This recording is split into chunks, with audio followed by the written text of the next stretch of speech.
अस्सलामुअलैकुम। मोहम्मद अज़हर सिद्दीक अपने programme match views के साथ हाजिर खिदमत है। मिलिट्री कोर्टों का ट्रायल जो है ट्रायल के कॉन्टेक्स्ट पे जो चैलेंज किया हुआ है, वैसे तो सुप्रीम कोर्ट ने कलअदम करार दे दिया था। उसके बाद आपने देखा कि किस तरह 26वीं आईनी तरमीम, 26वीं आईनी तरमीम पर भी बात कर रही है हमने, वहाँ भी बात होगी क्या होना है।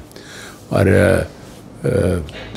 अब आगे इसका एक्चुअली नताइज क्या निकलेंगे, ठीक है ना जी। 9 मई में फ़ौजी अदालतों के हवाले से जो मैं बात करना चाह रहा हूँ, अलीमा खान साहिबा का नाम ECL से नहीं निकाला जा सका, वो नोटिस से नहीं मिले। गालिबन 7 मई के लिए समात मुलतवी हो गई। मैंने ट्वीट भी किया था 7 मई, मुझे याद पड़ता है, वो नोटिस नहीं मिले हमें। अब ये पोजीशन देख लें, अब सरकारी अफसर मौजूद होते हैं, इसे अवॉइड ही किया करें। और ये वैसे आइन और कानून की पासदारी होगी, आइन और कानून का तहफ़्फ़ुज़ होगा कि आप इन चीज़ों को इस तरह लेकर चलें। जब आप इस तरह लेकर चलेंगे तो आप पे बड़ी आसानी हो जाएगी, क्लैरिटी भी बड़ी आ जाएगी, वजाहतें भी बड़ी आ जाएंगी। लेकिन पाकिस्तान के अंदर ये 2.5-3 सालों के अंदर जो कुछ जुल्म और ज़्यादती हो रही है, आपको याद है जब हुकूमत इमरान खान साहब की गिराई गई तो मैंने कहा था मेन वजह जो है ना 6 वजह मैंने बताई थी।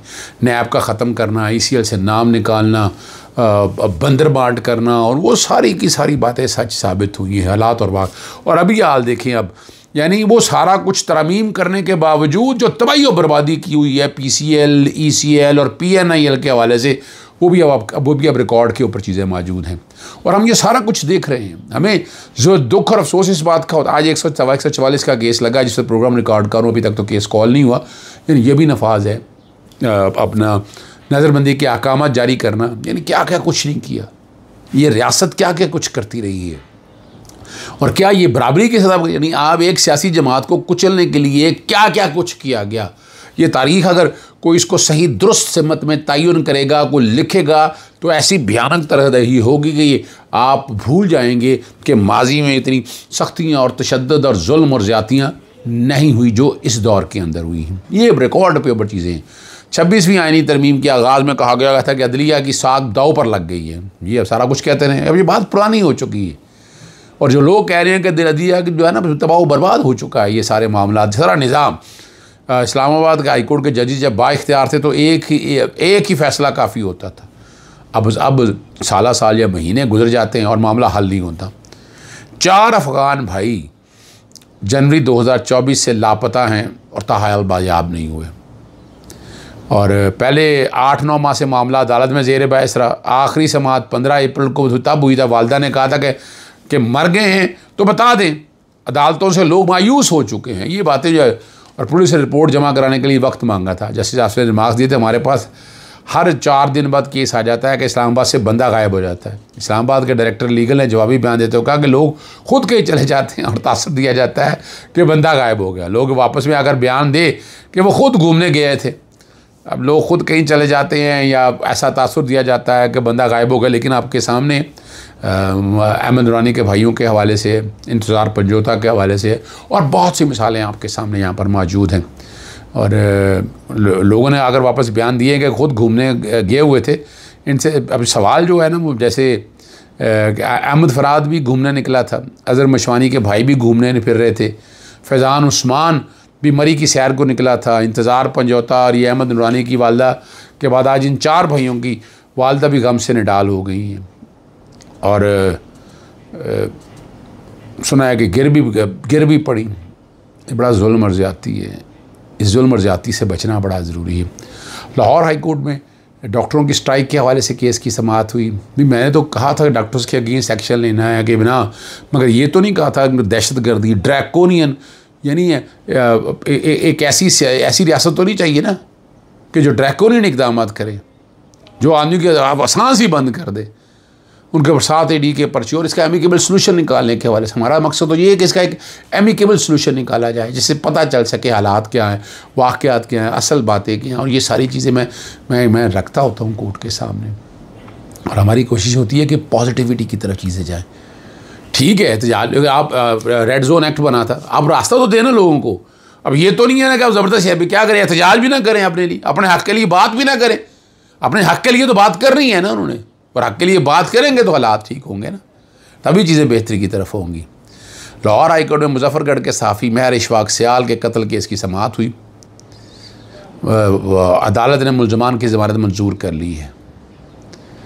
और लाहौर हाई कोर्ट के जस्टिस अमजद रफ़ीक ने सहाफ़ी कत्ल केस के मुलजमान की तरफ से दायर दरख्वास्तों पर समाअत की। दौरान समाअत रिमार्क्स दिए कि ज़मानत के लिए अखबारी तराशा। मुझसे कल पूछ रहे थे हमारी सहाफ़ी दोस्त कि वो वजाहती सबूत के तौर पर तस्लीम किया जा सकता है। अखबारी ख़बर इस वक्त तक बतौर सबूत नहीं जब तक रिपोर्टर ख़ुद पेश होकर गवाही ना सके। और बताया गया कि ऐसे सुना सुनाया नहीं करार दिया जा सकता। दरख्वास्त गुजारों की जानब से पेश की अखबारी ख़बरों ने केस को मशकूक बना दिया। अब वैसे तो आपको पता है जो प्रेस क्लिपिंग वगैरह हैं ये यूज़ होती हैं बतौर एविडेंस के तौर पर भी आती है और बड़े केसेस है, भी केस ला बहुत मौजूद है। इंसदाद दहशतगर्दी की अदालत जो पाकिस्तान तहरीक इंसाफ के 26 नवंबर के एहतजाज के दर्जन मुकदमात की समाअत हुई। अदालत ने PTI रहनुमाओं की गिरफ्तार करने से रोक दिया। 24 जून तक मुलतवी कर दी। जज ताहिर सिपरा ने कहा कि इन तमाम ज़मानतों के चलान मेरे पास आ चुके हैं मगर ज़मानतें नहीं आई। वकील अली बुखार ने कहा कि उन्हें मुकदमा में अक्सर मुलजमान की ज़मानतें 24 जून को लगी हुई हैं। लतीफ़ खोसा की जानब से ज़मानत की दरख्वास्त पर दलाइल दिए गए। उनका तफ्तीश ज्वाइन की है और रिकॉर्ड जमा करा दिया। जब ये FIR दर्ज की गई मैं उस वक्त कौमी असम्बली में था और एहतजाज केस में दलाइल जो है ना वो मुकम्मल कर लिए गए। कुछ 9 मई के हवाले से कुछ केसों की समाअत हुई। छोटी 6-6 महीने की गालबन सज़ाएँ दी गई हैं, वो अपनी जगह चल रहा है। अब ये 9 मई के कॉन्टेक्स्ट पर भी ये मंतकी अंजाम की तरफ चीज़ें जा रही हैं। सनम जावेद के आज 8 फरवरी को जो एहतजाज करने का मामला था, रिमांड उनका पूरा हो गया और जज इरफान हैदर की अदालत में पेश किया गया।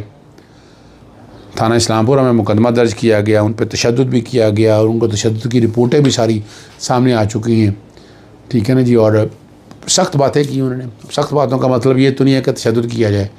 अब इस पर क्या सारी बातें सामने आती हैं वो अब आप देख ले कि सुप्रीम कोर्ट में सुपर टैक्स के मुताबिक दरख्वास्त पर समाअत। आइनी बेंच ने कल तक समाअत मुलतवी की कि बता दें ये टैक्स आइन के आर्टिकल 173 के तहत लगाया गया या नहीं। वकील FBR रज़ा रबानी अब आ चुके हैं जी कि टैक्सेशन का पूरा तरीक़ाकार आर्टिकल 173 में वाज़ेह है। ख़जाना की कायमा कमेटी पहले बजट के हवाले से तय करती है। ख़जाना कमेटी इसलिए वानेवाला में भिजवाती है, वहाँ से फिर बजट अप्रूव होता है। रज़ा रबानी का कि 4 ही लोकल प्रेस के लिए नहीं होता और लोकल बॉडी के लिए होता है। 4B में वाज़ेह है कि सुपर टैक्स तबाहशुदा घरों की मरम्मत के लिए इस्तेमाल होगा। इसमें इलाका वाज़ेह नहीं है। सुपर टैक्स और इनकम टैक्स 2 चीज़ें हैं। सुपर टैक्स किसी ख़ास मकसद के लिए लगाया जाता है, जैसे जमाल मंदोखेल ने रिमार्क्स में कहा वाक़ई हुकूमत बजट को किस तरह इस्तेमाल करता है, ये आर्टिकल 75 में बताया गया।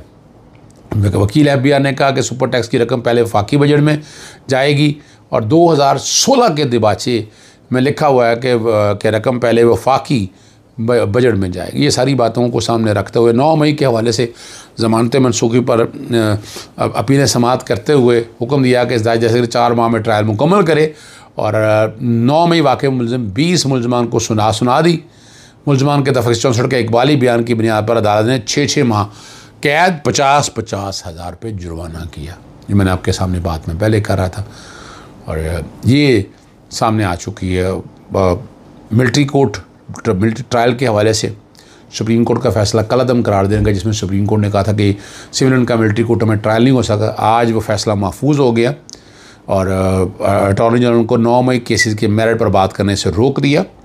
जैसे नईम महफूज ने रिमार्क देते हुए कहा कि इस तरह हमारी ऑब्जर्वेशन आ गई तो अपीलों में मुलज़िम का हक़ मुतासर होगा। और जब सुप्रीम कोर्ट ने रोका कि तब अटॉर्नी जनरल काफ़ी बात कर भी चुके थे। अभी ज़रा देखिएगा, समझिएगा बात को।